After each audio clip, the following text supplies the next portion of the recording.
new update allows photo mode to be expanded upon to Content City. Now we can be able to take pictures all around the area and share our greatest moments. I cannot express how grateful I'm for this new addition to Xenoverse.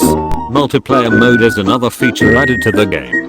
It's just like to going on your daily quest, but multiplayer mode gives you more rewards after completing a mission and getting these new items called Super Mix Capsule Z. These items will help you make level 6 QQ banks, but it's really simple to get. All you had to do is spam the Broly mission and collect the Dragon Balls. Oh, and don't fight Broly. Mix two costumes together at the Capsule Corp and you will get satisfying results. Now you will be strong enough to take down tougher opponent. Maybe not everyone. Crystal Raid mode has also gained another addition. We now can have 2 raid bosses taking down 4 opponents without breaking a sweat. What's the point doing this, you say? So we can get super skills easier than going on parallel quests.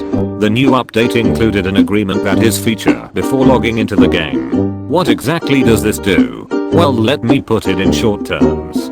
This agreement is supposed to gather information to the player ID and prohibit any player from disrupting other players' experience in the game.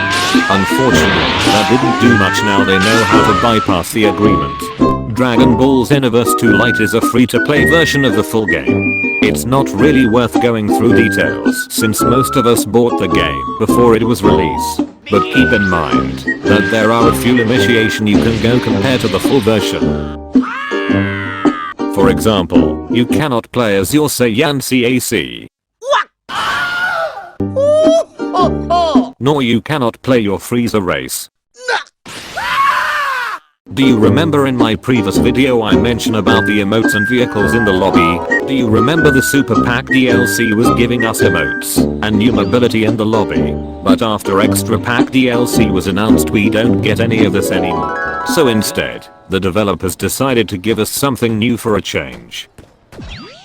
Wow. Isn't that cute? The game features lobby pets known as CC mascots. These are little addition that could be fun in the lobby.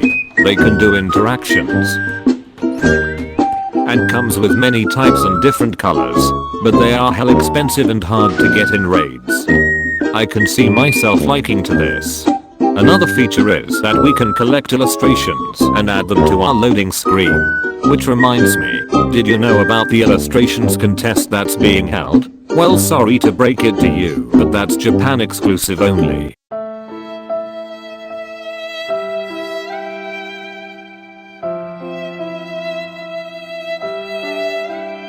I really hate how we are forced to fight with an opponent with a low internet connection and with a netcode so bad that they will take the advantage of the fight by spamming the same move over again.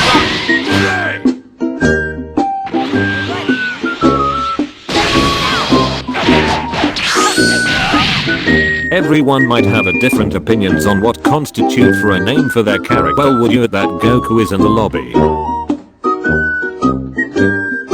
I really appreciated how we finally got an Android 21 costume with an additional part that included her lab coat. Although a gold version of the costume wasn't really necessary, I feel like there's something missing in this picture right here.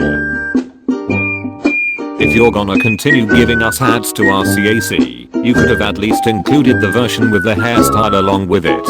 Like seriously, how hard it is to copy and paste? Tapian clothes must be worth getting all 4 color variations of itself. We have 3 different variation of Broly battlesuit, but can we have one without the green fur pelt? Do you remember the Santa Claus hat with beard that we never gotten for our CAC? Oh look, we finally get a spiky hairstyle for our CAC as a wig.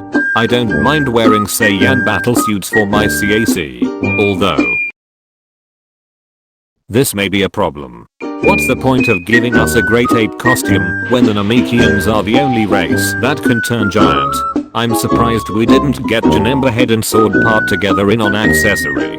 We can get the Great Priest costume, but we cannot get Whistle Valdos costume. In fact, there are a few characters in the game that doesn't have their own costume. Why does this game have so many tracksuit variations?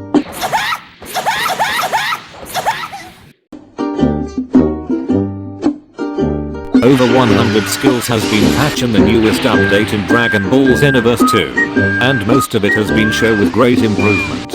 And some were utterly disappointed.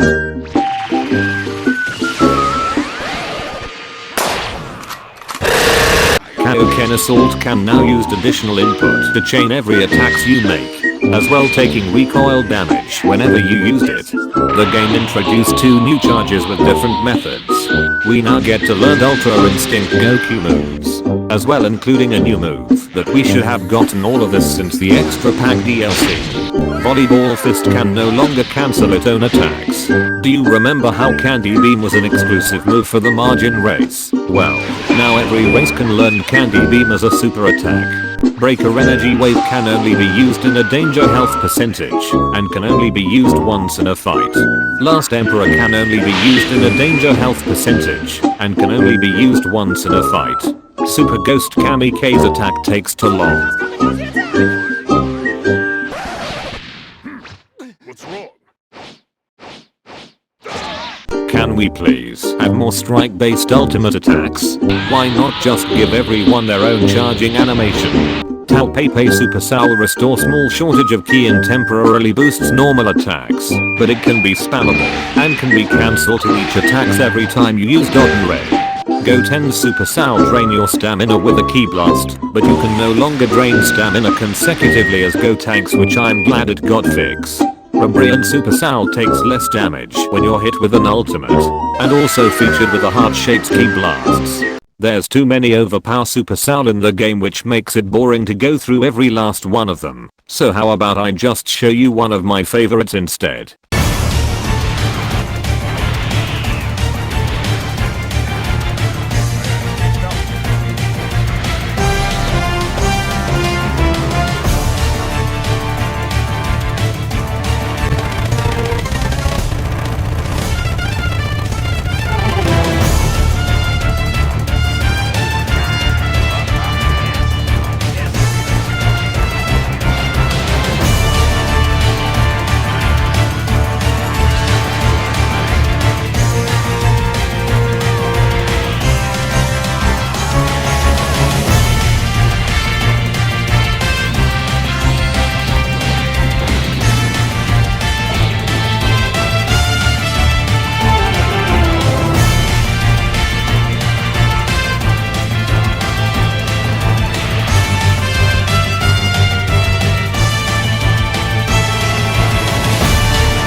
Super Saiyan Blue Evolved Vegeta is the only DLC characters with no obtainable skills, even though most of the skills he uses are already in the game, but with a different adjustment compared to the obtainable ones.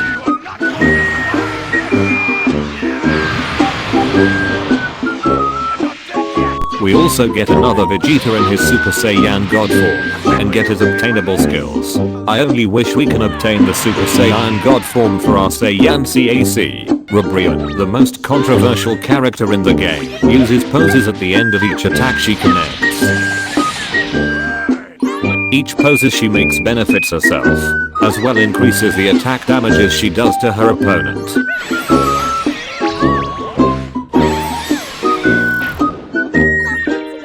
Android 21 makes her debut from Dragon Ball FighterZ. It's a shame they didn't included her Majin form alongside with her. Majin makes his appearance with his unique fighting skill along with his End of Z clothes. But just like Super Saiyan Blue Evolved Vegeta, he also have existed moves with different adjustment. Supreme K of Time joined the fray as a free playable character, although we still have to unlock her in a tournament that required Wi-Fi access. Mentor Goku gets another costume, but I wouldn't be surprised by the fact there's not a lot costumes for other mentors. Mentor Pan can now wear a straw hat, but I was expecting something more than this. Last but not least, partner customization. We get to unlock special keys to customize characters just like mentors, but they are super hard to get in event raid. Unfortunately, I won't be discussing further info about the next DLC because this time around it will be very much different. As you can see, players will be given an options to decide who will be the next characters in Dragon Ball Xenoverse 2. Who to decide? That's up to the players to make a decision on their own. That's everything for now. Thanks for watching, and I'll see you again.